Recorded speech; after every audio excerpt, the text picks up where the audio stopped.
गप्पा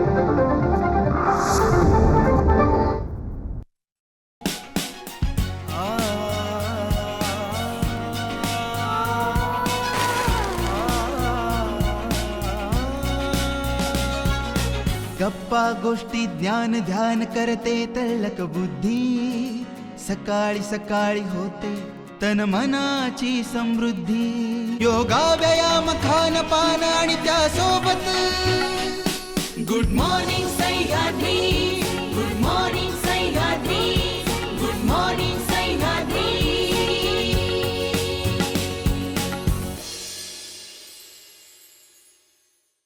नमस्कार, मी Swati Ghosalkar. Good morning सह्याद्रीमध्ये तुमच्या सगळ्यांचं स्वागत आहे.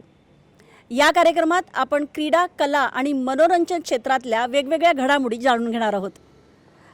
आत्ताच आपण पत्रकार दिन साजरा केला. 6 जानेवारीला संपूर्ण महाराष्ट्रात पत्रकार दिन साजरा केला आणि याच निमित्ताने आज आपल्याबरोबर बोलायला आहेत मुंबई मराठी पत्रकार संघाचे अध्यक्ष संदीप चव्हाण. आणि मुंबई मराठी पत्रकार संघ ही सगळ्यात जुनी संघटना मानली जाते. संदीपजी, तुमचं स्वागत आहे. सुरुवातीला सगळ्यात जुनी संघटना आहे, काय सांगाल की कशी ही वाटचाल होती या संघटनेची? म्हणजे देशात असं म्हणता येईल की 1941 साली मुंबई मराठी पत्रकार संघाची स्थापना झाली.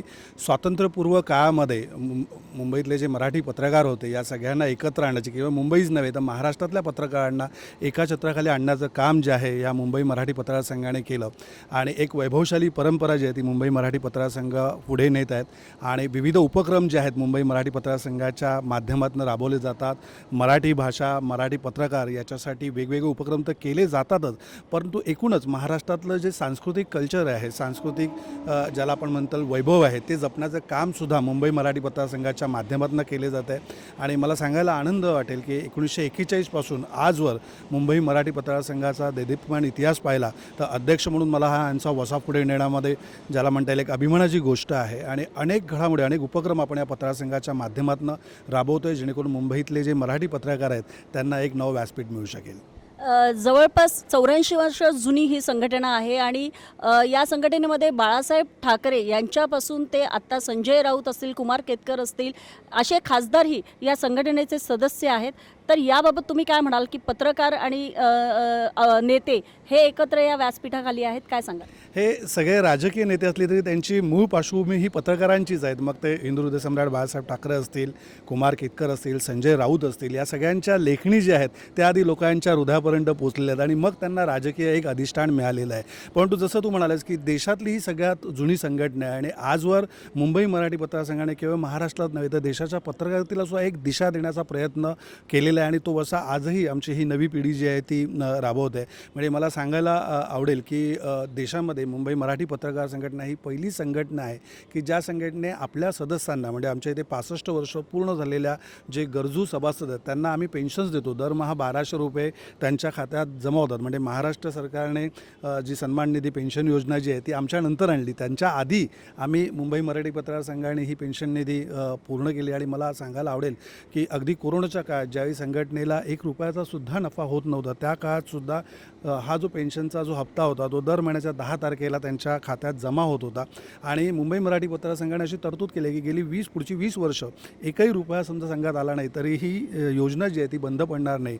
आणि आम्ही सहज अशी आकडेवारी करत होतो, गेल्या साधारणतः 7 वर्षात जवळजवळ 1 करोडच्या जवळपास रक्कम जी आहे ती आम्ही ह्या पेन्शन निधी, ज्याला आम्ही सन्मान निधी म्हणतो, त्यासाठी खर्च घातलेली आहे. इतकंच नव्हे तर आमची संपूर्ण वास्तू जी आहे ही वास्तूसुद्धा सोलरवर उभी आहे. म्हणजे आज मुंबई मराठी पत्रकार संघाचा जो 5 मजली भव्य इमारत जी आहे आमची विटी, म्हणजे आपल्या ज्याला आपण मुंबईचं ज्याला म्हणतो राजकीय केंद्र आहे आझाद मैदानाच्या जवळ, त्याच्याजवळ ही 5 मजली इमारत दिमाखात उभी आहे. ही संपूर्ण इमारत सोलरवर सुरू आहे. त्यामुळे पर्यावरणाच्या दृष्टीने आम्ही तितकाच विचार करतो आहे. आज अत्याधुनिक असं एक माध्यम केंद्र जे आहे, मीडिया सेंटर जे आहे ते तिथे उपलब्ध आहे. आणि हे संपूर्ण मीडिया सेंटर आम्ही सगळ्या मराठी पत्रकारांना मोफत उपलब्ध करून देतो. त्यांनी तिथे यावं, त्यांचं काम करावं, त्यांना तिथे आम्ही कॉम्प्युटर आणि सगळ्या प्रकारच्या सोयीसुविधा उपलब्ध करून दिल्या आहेत. त्यामुळे इतकंच नव्हे तर जसं मी म्हटलं की मराठी पत्रकारांना त्यांच्यातल्या कलागुणांना वाव देण्यासाठी वेगवेगळे उपक्रमसुद्धा आम्ही या मुंबई मराठी पत्रकार संघातर्फे राबवतो आहे. आणि अनेक अशा योजना आहेत की ज्या येणाऱ्या काळात आम्हाला पूर्ण करायच्या आहेत. नक्कीच मुंबई मराठी पत्रकार संघाने नुकतंच एक नवीन उपक्रम सुरू केला होता, ते म्हणजे नाट्य शुक्रवार. आणि त्यानिमित्ताने नाटकाच्या म्हणजे रंगमंचाच्या जवळ पत्रकार पोचलेत असं म्हणायला हरकत नाही. त्याची सुरुवात अशी झाली की मुंबईमध्ये मुंबईला प्रायोगिक रंगभूमीची ज्याला असं म्हणतो आपण काशी म्हटलं जातं. आमच्या इथे एक छबिलदास नावाचं केंद्र होतं की जिथे प्रायोगिक रंगभूमीच्या नाटकांना मोफत व्यासपीठ मिळायचं. काही कारणास्तव ते खंडित झालं होतं आणि म्हणून आम्ही मुंबई मराठी पत्रकार संघाने असा विचार केला की महाराष्ट्राच्या कानाकोपऱ्यामध्ये जे गुणवंत कलाकार आहेत त्यांना आपण व्यासपीठ दिलं पाहिजे आणि ही आपल्या मुंबई मराठी पत्रकाराची जबाबदारी आहे, पत्रकारांची जबाबदारी आहे. आणि म्हणून आम्ही मुंबई मराठी पत्रकार संघाचं जे आमचं वातानुकूलित दुसऱ्या मजल्यावरचं सभागृह आहे हे दर महिन्याचा 4था शुक्रवार आम्ही नाट्य शुक्रवार म्हणून साजरा करतो. आणि या नाट्य शुक्रवारमध्ये अगदी गडचिरोलीपासून अगदी चंद्रपूर नागपूर इकडचे जे प्रायोगिक रंगभूमीवरचे जे कलाकार आहेत ते येतात, आपली कला सादर करतात आणि आम्ही त्यांना 10,000 रुपयाचं अनुदान देतो की तुम्ही या आमच्याकडे तुमची कला सादर करा. तिथे देणगी बॉक्स ठेवलेला असतो. जे प्रेक्षक येतात त्या देणगी बॉक्समध्ये देणगी जातात. ती देणगीसुद्धा आम्ही त्या नाट्यसंस्थेला देतो. त्यासाठी आम्हाला इंडियन ऑइलचं प्रायोजकत्वसुद्धा मिळालं होतं. अनेक सामाजिक संस्था त्यासाठी पुढे आल्या होत्या. तर जेव्हा मी असा विचार केला की नाट्य शुक्रवार आम्ही जेव्हा प्रायोगिक रंगभूमीचा हा महाराष्ट्रातल्या कलाकारांसाठी करतो आहे तर पत्रकारांमध्ये सुद्धा अशी अनेक कला दडलेल्या आहेत. आणि मग असा प्रयत्न आला की 64वी राज्य नाट्य स्पर्धा होती, त्याच्यामध्ये आपण सहभागी होऊ शकतो का.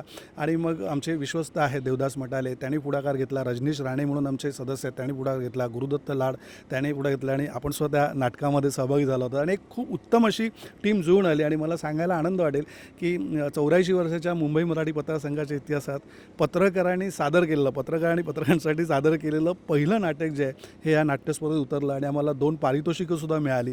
सो एक टीम गेम होता हा आणि मला असं वाटतं की त्याचं फलितसुद्धा मिळालं. लोकांच्या कलागुणांना वाव देण्याचं आम्ही काम करतो आहे.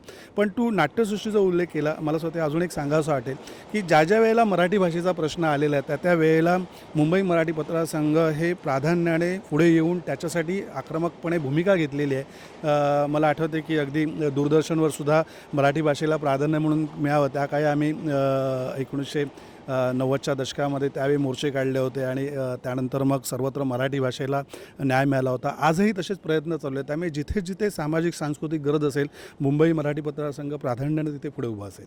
नक्कीच तुमच्याकडनं खूप पॉझिटिव्ह गोष्टी या निमित्ताने ऐकायला मिळाल्यात, पण तुम्ही इथे आलात आणि आमच्यावर चर्चा केलात त्यामुळे खूप खूप धन्यवाद.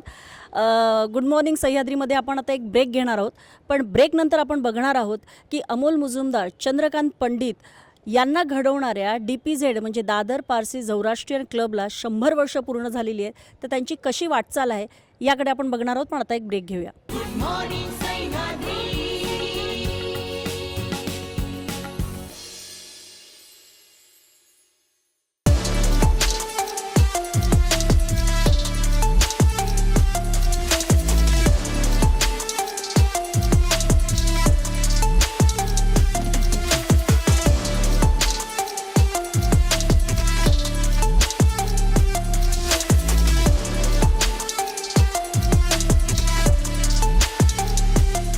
आणि आज मी उभी आहे दडकर मैदानात मुंबईच्या, जिथे DPZ क्रिकेट क्लब म्हणजे दादर पारसी झौराष्ट्रीयन क्रिकेट क्लब या क्लबला आता 100 वर्ष पूर्ण झालेली आहेत. आणि या निमित्ताने आपल्याबरोबर बोलायला आहेत DPZचे general secretary Mangesh Bhalekar. Sir, पहिलं तर तुमचं खूप खूप स्वागत आहे. सर्वात पहिला प्रश्न, 100 वर्ष झालेली आहेत क्रिकेट क्लबला आणि क्लब्स हे मुंबई क्रिकेटचं खरं तर एक स्टार्टिंग पॉईंट म्हटलं जातं क्रिकेटर्ससाठी, कारण इथूनच क्रिकेटर्स वरती येतात. काय म्हणाल DPZचा या 100 वर्षाच्या प्रवासाबद्दल? 100 वर्षाच्या प्रवासाचं पहिलं सर्वात महत्त्वाचं कारण मुंबई क्रिकेटचे आम्ही संस्थापकीय सदस्य आहोत. 1926 ते 30मध्ये फक्त 35 क्लब होते. त्या 35 क्लबनी मिळून मुंबई क्रिकेट स्थापन करायची म्हणून योजना आखली. ती योजना पहिली इकडे आखली. त्याची पहिली दुसरी मीटिंग इस्लाम ठिकाण्यावर 1935ला झाली आणि त्यावेळी इकडचे फाउंडर जहांगीर पिठावाला ह्यांचे वडील मोगल पिठावाला यांनी सीट चेअरमन करून मुंबई क्रिकेटची स्थापना 1935ला झाली. हा अभिमान आहे ह्या क्लबचा. आणि ह्या क्लबमधून नामवंत क्रिकेटपटू खेळून गेले आहेत, खेळत आहेत आणि त्याबरोबर कोचही आहेत. मग तो लालचंद असो, तो दिलीप असो, तो चंदू असो, तो बांगर असो, सगळे लहानाचे मोठे इकडे झाले. ही पहिली महत्त्वाची घटना. खरं तर मुंबईमध्ये अनेक असे खेळाडू आहेत ते दडकर मैदानाशी जोडले गेलेले आहेत, या मातीशी जोडले गेलेले आहेत. आणि तुम्ही खरं तर नाव घेतलं, 2 मोठे कोच आणि त्याचबरोबर 2 मोठे प्लेयरही होते ते म्हणजे चंद्रकांत पंडित आणि लालचंद राजपूत. तर अमोलने पण खूप आठवणी सांगितल्या होत्या DPZ-बद्दल की कशा प्रकारे डिसिप्लिन हा इथे शिकवला जातो. तर आजकालच्या क्रिकेट तुम्ही बघितलं, आजकाल ही मुलं इथे येतात, तर डिसिप्लिन किती महत्त्वाचं आहे क्रिकेटमध्ये आणि DPZचे क्रिकेट क्लबमधनं घडलेली मुलं ही कशा पद्धतीने पुढे जातात? IPL तर भूत मुलांच्या एवढं डोक्यात घुसलं आहे की पालकही बोलतात की आम्हाला रणजी नको, IPLला कसं जायचा तो मार्ग दाखवा. थोडेसे पैसे इन्व्हेस्ट करायचे आणि 25 वर्ष रिटायर होईपर्यंत मिळणार नाही, ते 6 महिन्यात मिळणार IPLच्या ह्यानी. हा लोकांचा दृष्टिकोन आहे, तो बदलला पाहिजे. आणि त्याला कारणीभूत पण आहे, युग फास्ट झालं आहे, त्याच्यात BCCIची पण चूक आहे. पैसा सर्वस्व करत करत करत क्रिकेटला थोडं धंदेबाईक बनवलं, मी असंच बोलेन मराठी.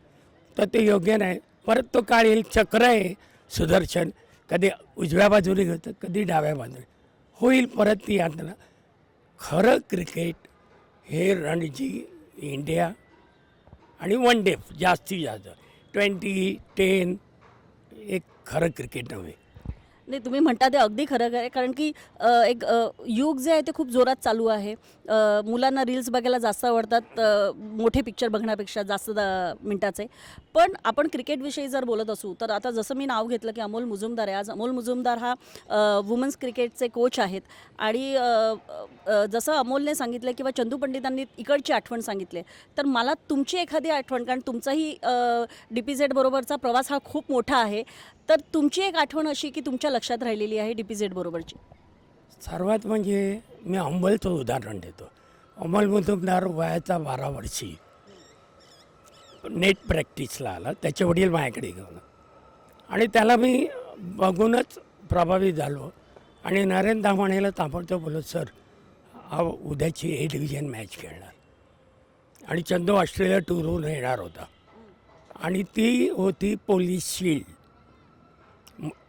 आम्हाला पोलीसला 125 वर्ष झाली म्हणून आम्हाला एंट्री दिली होती. तुम्ही बिलीव्ह नाही करणार, डिसिप्लिनमध्ये सिनियर लोक चंदूनी सांगूनही पहिल्या दिवशी लेट आले आणि एका सिनियर प्लेअरला काढून चंदूनी, मी सांगितलं, माझा मान ठेवला, कारण मंगेश बोलतो म्हणजे. आणि 145ला त्या विरोधी टीमला हरवलं, जी स्कोरात गुंडाळलं आणि अमोल मुजुमदार 1 डाऊन जाईन, मी 2 डाऊन जाईन, आणि दोघांनी मिळून तो स्कोर चेस केला. आणि बाकीच्या सिनियरला लेट आले म्हणून घरी दाबवला आणि त्यांना टीममधून कधी घेतलंच नाही. हे डिसिप्लिन. आणि ते अमोलच्या बिंबवलं की अरे मी 12 वर्षाचा असताना मला खेळवलं, त्याने 50 केल्या. आणि दुसरं म्हणजे आमचा हेतू काय सांगू का, शिक्षण आणि हे स्पोर्ट्स हे पहिलं. माझा मुलगा चांगला खेळायचा, पण आज डॉक्टर आहे लंडनला.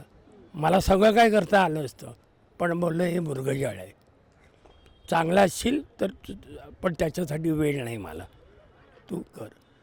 पण पालक लोक आताचं काय झालं आहे, अभ्यास गेला पण पालक लोक येऊन कट्ट्यावर उभे राहतात की मुलगा कसा खेळतो. अरे बोलू ते करा, पण त्याबरोबर अभ्यास पण करा. तर मुंबईला एकच सांगतो मी, शिक्षणाकडे मुलं दुर्लक्ष करतात आहे, ते करू नका. खेळा, मनोसक्त खेळा, पण शिक्षण हे तुम्हाला आयुष्यात मोठं आहे. म्हणजे 2 गोष्टी इथे तुम्ही सांगितलेल्या आहेत. आणि मी तुम्हाला सांगू इच्छिते की जसं मंगेशजी म्हणाले आहेत की अमोल मुजुमदारचा जो किस्सा होता हा अमोलनेही सांगितला होता. आणि अमोलच्या या सांगण्यातनं एकच होतं की कुठलाही खेळ असून ते डिसिप्लिन हा खूप महत्त्वाचा असतो. आणि जर तुम्ही डिसिप्लिनने काम केलात तर नक्कीच तुम्हाला यश तिथे मिळतं. योग्य वेळ यावी लागते आणि ती योग्य वेळ तिथे त्यावेळेला अमोलला मिळाली. तुम्ही दुसरा एक मुद्दा जो इथे मांडलात की पालकांचा विषयीचा मांडला, हा मुद्दा मी तुमच्याकडे घेणारच होते की जसं तुम्ही IPLचा आता उल्लेख केलात की फास्ट युग झालेला आहे, त्यामुळे फास्ट क्रिकेट झालेलं आहे, त्यामुळे सगळ्या तरुणांचा ओढ जो आहे, सगळ्या क्रिकेटर्सचा ओढ जो आहे तो IPLकडे चाललेला आहे. मग या इथे जेव्हा तुम्ही नेट घेता DPZमध्ये, त्यावेळेला तुमच्या कोचेसचा काय नेमका दृष्टिकोन असतो, कशा पद्धतीने इकडे तुम्ही खेळाडू घडवता? पहिलं म्हणजे इकडे येणारा महापालिका शाळेतलाच मुलगा जास्त, कारण फी आणि फ्री ते इथे फक्त फ्री आहे. मग तो चंदू पंडित असो, लालचंद राजपूत असो किंवा अमोल ते स्वतः पण सांगतील की आमच्याकडनं कधी फी विचारली गेली नाही, आम्ही फ्री आहोत, प्रॅक्टिसला येतो एवढंच बोलले. आणि संस्था कशी चालते ते परमेश्वराला माहीत, पण आम्ही चालवतो आहे. माझ्या अगोदर 50 वर्ष मासाचिटणी चालवली, तीच मी परंपरा आता, आणि अजूनही एका मुलाकडनं 1 रुपया घेतला जात नाही. भरपूर आहे. विदाऊट स्पॉन्सर शालिनी पालेकर चालते, विदाऊट स्पॉन्सर महापालिका चालते, आणि महापालिका शाळेतली मुलं अभ्यास करून ग्रॅज्युएट होतात. त्या शिक्षणाच्याला आम्ही एक वलय दिलं आहे, तुला अभ्यास केला तर तुला नेट नाही तर नेट नाही, त्यामुळे ते अभ्यास करायला लागले आणि भरपूर मुलं ग्रॅज्युएट होऊन नोकरीला लागले. आणि त्यांची मुलं यायला लागली तेव्हा बोललं नाही, आता तुझा मुलगा कॉन्व्हेंटला आहे, इथे महापालिकेचं गरीब मुलांसाठी आहे कॉन्व्हेंट. ही प्रगती केली आम्ही. नक्कीच, म्हणजे ज्या पद्धतीने तुम्ही सांगितलात की TPZ हा असा एक क्लब आहे की ज्या ठिकाणी BMC सारख्याच्या गरीब घरातली मुलं आहेत, त्या मुलांना इथे प्रशिक्षण दिलं जातं क्रिकेटचं, आणि त्याचबरोबर शिक्षणाचं महत्त्वही इथे समजवलं जातं की जेणेकरून मुलं जी आहेत ती फक्त क्रिकेटवर विसंबून न राहता एक चांगला शिक्षण त्या ठिकाणी ते घेतील. आणि हाच प्रयत्न TPZचा या आधी होता आणि असाही पुढे चालू राहणार आहे. आपण आता इथे एक ब्रेक घेणार आहोत.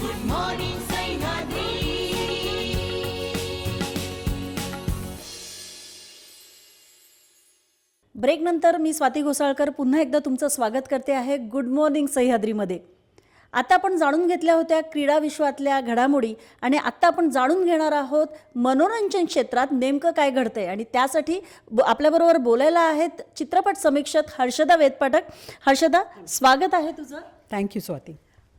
सगळ्यात महत्त्वाचं की 2025 साल गेलं आहे, 2026 साल आलेलं आहे, पण 25 सालाच्या शेवटी ज्या चित्रपटाने धुमाकूळ घातला होता तो म्हणजे धुरंधर. काय सांगशील? 2026 उजाडलेलं आहे, धुरंधरची जो काही आत्तापर्यंत धुरंधरपणा दिसला, काय सांगशील त्याबाबत? खरं तर 2025मध्ये 2च चित्रपट हिट ठरले. एक म्हणजे छावा, ज्याने 600 करोड बॉक्स ऑफिसवर कमावले, आणि 2 म्हणजे धुरंधर. धुरंधर या चित्रपटाने भारतभरामध्ये 900 करोड कमावलेले आहेत आणि जगभरामध्ये 1200 करोड, आणि अजूनही त्याची घोडदौड सुरू आहे. पुढच्या काही दिवसामध्ये तो आता OTTला येईल आणि तिकडे तो दौडतच राहणार. तर 2026 आता सुरू झालेले 2 आठवडे झालेले आहेत. या 2 आठवड्यामध्ये जे चित्रपट आलेले आहेत त्याबद्दल काय सांगशील?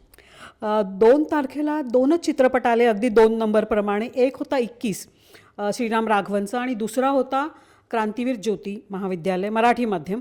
या 2 चित्रपटाची खासियत अशी की 21 ही वास्तवदर्शी स्टोरी होती, आणि त्याच्यामध्ये अक्षय कुमारच्या बहिणीची मुलगी समीरा भाटिया होती, आणि अभिषेक बच्चनच्या बहिणीची मुलगा अगस्त्य नंदा होता. दोन्ही नवकमर होते. चित्रपट हा वास्तवदर्शी होता. 1971च्या महायुद्धावर होता, भारत पाक युद्धावर होता, पण चित्रपट काही चालला नाही. लक्षात फक्त राहिले ते धरमजी, आणि धरमजीचा हा शेवटचा चित्रपट होता. मराठी चित्रपट जो आहे क्रांतीज्योती महाविद्यालय, त्याची खासियत अशी आहे की हेमंत ढोमेचं दिग्दर्शन होतं, आणि प्रत्येक पाल्याला असं वाटतं की आपल्या मुलाने इंग्रजी बोलावं, इंग्रजी फाडफाड बोलावं, आणि त्यासाठी त्याला इंग्रजी शाळेमध्ये घालणं गरजेचं आहे.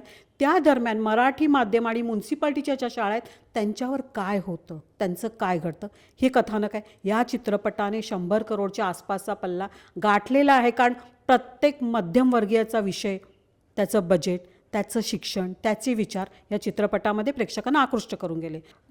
स्वाती, 9 तारखेचं बोलायचं झालं तर 2च चित्रपट आले.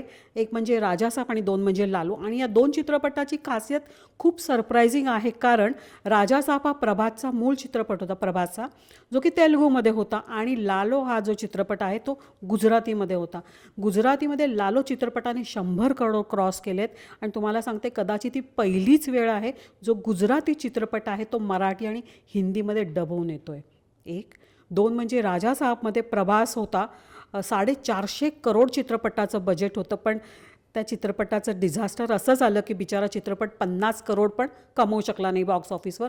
त्याचं प्रमुख कारण म्हणजे मारुती या दिग्दर्शकाने स्टारकास्ट चांगली जमवली. प्रभासभोवती 3 कमकुवत अगदी अभिनेत्र्या जमा केल्या, पण मूळ म्हणजे त्याची स्क्रिप्टच इतकी अशक्त होती की चित्रपट बॉक्स ऑफिसवर उभा राहू शकला नाही. खूप अशक्त चित्रपट. स्टारकास्ट भारी असून म्युझिक ठीक होतं, बॅकग्राऊंड स्कोअर पण इतका काही खास नव्हता, पण नाही चित्रपट चालला. आणि मला असं वाटतं की 2026ची जी सुरुवात झाली आहे ना, ते डब चित्रपटाला हिंदी आणि मराठी प्रेक्षक स्वीकारताना दिसतो आहे. त्याच्यामुळे हिंदी जो फिल्ममेकर आहे त्याने खरंच सावध व्हायला पाहिजे. हे 2 आणि 9 तारखेचं झालं. तू पूर्ण एक लिस्टच खरी तर दिलेली आहेस की यावर्षी जे चित्रपट रिलीज झालेले आहेत आणि जे आगाऊ आत्ता येणाऱ्या काही 1 महिन्यामध्ये जे रिलीज होणार आहे त्याबद्दल तू सांगितलेलं आहेस. आपण जर 21बद्दल बोललो तर 21मध्ये एवढी मोठी स्टारकास्ट होती आणि प्रमोशनही होतं की चा शेवटचा चित्रपट होता. नेमकं काय कारण होतं की हा चित्रपट एवढा चालला नाही? कारण की स्क्रिप्ट बघायला गेली तर स्क्रिप्ट पण एका ह्याच्यावर होती की भारतीय सैन्यदल आणि एक भारत प्रेम पण त्याच्यामध्ये दिसून येत होतं, तरी हा चित्रपट कमकुवत ठरला. नेमकं कारण तुला काय वाटतं या ठिकाणी? सो ते कुठल्याही चित्रपटाचा जो मूळ आत्मा असतो ते त्याची स्क्रिप्ट असते. 2 असतात ॲक्टर आणि 3 म्हणजे डिरेक्टर. श्रीराम राघवनने आतापर्यंत सुपरहिट चित्रपट दिले आणि त्याच्या प्रत्येक चित्रपटामध्ये तुम्ही पाहाल ना तर तुम्हाला होल्ड करतो. तुम्ही 2-2.5 तास त्या काळोखात बसा आणि तुम्ही जेव्हा खुर्ची सोडता ना तुम्ही चित्रपट बरोबर घेऊन उठता. ही त्याची खासियत आहे. पण इथे काय झालं की वास्तवदर्शी चित्रपट आहे. 1971च्या भारत-पाक युद्धामध्ये तरुणपणी वारलेला अरुण क्षेत्रपाल या तरुणावर आधारित तो चित्रपट आहे. पण वास्तवदर्शी कथा, दिग्दर्शक चांगला, पण मग त्याने काय करायला होतं, कलाकारांची निवड थोडी मॅच्युअर्ड हवी होती, तिकडे तो चुकला. म्हणजे समीरा भाटियाचा पहिलाच चित्रपट आहे, अगस्तेचा दुसराच चित्रपट आहे, पण ते कॅलिबरचं काय करणार? कारण परफॉर्मन्स ओरिएंटेड आहे. झाडाच्या भोवती नाचायचं नाही आहे, तुम्हाला युद्धाची दमछाक दाखवायची आहे, तुम्हाला इमोशनल अटॅचमेंट आहे, तुम्हाला भाऊगर्दी आहे तिकडे बाकीच्या विषयांची पण. मग ते पेलणारा एकदम सशक्त कलाकार पाहिजे, तिकडे चित्रपट फेल गेला. आणि आपण दुसऱ्या चित्रपटाबद्दल बोललो ते म्हणजे सावित्रीबाई फुलेंचा जो आता चित्रपट आला, तो चित्रपट कसं तर मराठीला आता चांगले दिवस आलेत असं एकीकडे म्हटलं जातं आहे, पण क्वचितच असे चित्रपट आहेत ते खरंच मनावर बिंबवून जातात की. आणि दुसरं म्हणजे त्यांना मिळणारा थिएटर पण असेल की ओपनिंग त्यांना कुठल्या थिएटरमध्ये मिळते आहे, कुठले थिएटर्स त्यांना मिळतात, हा एक प्रश्नसुद्धा मराठी सिनेमासमोर आहे. पण या स्पेसिफिक चित्रपटाबद्दल तू काय सांगशील की ह्याच्यातनं काय नेमकं आपल्याला बघायला मिळणार आहे, काय लोकांना हे खेचणार आहे ह्या चित्रपटामध्ये? खरं सांगू का, करोनानंतर आहे ना समाजाची परिस्थिती थोडी अशक्त झाली, एकदम अशक्त आहे. त्याच्यामुळे तो माणूस घर चालवणार, EMI भरणार की मुलांना शिक्षण देणार, हा जो मध्यमवर्गीय किंवा समजा एक लोअर मिडल क्लास माणूस आहे तो कसं जगणार? शिक्षण तर महत्त्वाचं आहे. आज त्याचं लहान मूल शिकलं तर उद्या त्या बापाला तो गरिबीतून किंवा जो परिस्थिती त्याच्यातून बाहेर काढेल हो. पण शिक्षणच नसेल तर बरं, त्याच्यामध्ये माझ्या मुलाने इंग्लिशमध्ये गेलंच पाहिजे, इंग्लिश फटाफट बोललं पाहिजे. मग 8 तास तुम्हाला मराठी शाळेमध्ये पुरतो का? तिकडे शिक्षकांची कमतरता किंवा आणखीन काही एक मिसकन्सेप्ट आहे म्युन्सिपाल्टी किंवा मराठी शाळांबद्दल, तो विषय ना प्रत्येकाच्या मनाला भिडलेला आहे. म्हणून मला वाटतं चित्रपटाने 100 करोड केल्यात. आणि दुसरं महत्त्वाचं म्हणजे ह्या क्रांतीज्योती महाविद्यालय चित्रपटामध्ये सचिन खेडेकर, अमेय वाघ, सिद्धार्थ चांदेकर कसदार कलाकार होते. त्याच्यामुळे त्यांनी जो कलाकार म्हणून जो एक विषयाला पेलणं प्रकार असतो ना, ते त्यांनी बरोबर केलं आहे. त्याच्यामुळे तो चित्रपट लोकांना आवडतो आहे. आणि दुसऱ्या चित्रपटाबद्दल जो बोललास तो आपल्याला कमी बघायला मिळतो, ते म्हणजे गुजरातीमधला एक पिक्चर जो आहे तो हिंदीमध्ये डब येऊन येतो आहे, याबद्दल तू काय सांगशील? आता खरं तर ना मराठी आणि हिंदी चित्रपट करते आहे ना, तुम्ही घाबरायला पाहिजे, तुम्ही सावध व्हायला पाहिजे. का माहिती आहे का? कारण तुमच्यासाठी स्पर्धेमध्ये साऊथ इंडियन चित्रपट तर आहेतच, पण आता गुजरात येऊ लागलं आहे, जिथे कधीही काही एकेकाळी वर्षाला एक चित्रपट व्हायचा. पण हेलारो जेव्हा ऑस्करला गेला ना, की आणखीन जो 1-2 चित्रपट मागच्या काही वर्षामध्ये ऑस्करला गेल्यात, त्याने गुजराती चित्रपटकर्त्यांची जी एक उर्मी होती ती वाढवली आहे. आणि विषय वेगळा आहे आणि कलाकारांची निवड जी आहे ती अतिशय उत्तम आहे. आणि लालोचा विषय मी तुला सांगते, एक रिक्षावाला असतो, त्याच्या जीवनामधले उलथापालथ देवाच्या साक्षीने, हा सिंपल विषय आहे. म्हणजे आपण जेव्हा टेन्शनमध्ये आपल्याला वाटतं ना देवाने मदत करावी, देव मला का टाकतो आहे सिच्युएशनने, या दोन्हीची उत्तरं एका मिडल क्लास माणसाच्या नजरेतून तुम्हाला पाहायला मिळतात. त्याच्यानंतर जी स्क्रिप्ट आहे अतिशय उत्तम आहे. कलाकार जो आहे त्याने अतिशय उत्तमरित्या ती भूमिका निभावलेली, जी आपल्या हिंदीमध्ये होत नाही आहे, की स्क्रिप्टवर कोणीच लक्ष देत नाही. पण सुदैवाने मराठीमध्ये ते होऊ घातलं आहे. त्याच्यामुळे 21 समोर जो क्रांतीज्योती प्रदर्शित झाला, नक्कीच, म्हणजे एक मेजवानी पुढच्या वेळेला येऊ घातलेली आहे असं तुझं म्हणणं आहे चित्रपट प्रेमींसाठी. पण धन्यवाद हर्षदा, तू इथे आलीस आणि चित्रपटांबद्दल आम्हाला माहिती दिली, त्याबद्दल तुझे खूप खूप आभार. तर हे होतं गुड मॉर्निंग सह्याद्री. क्रीडा विश्व, मनोरंजन, कला या बाबतीत अजूनही आपण जाणून घेणार आहोत, पण ते पुढच्या आठवड्यात. तोपर्यंत मी स्वाती घोसाळकर तुमचा निरोप घेते. धन्यवाद.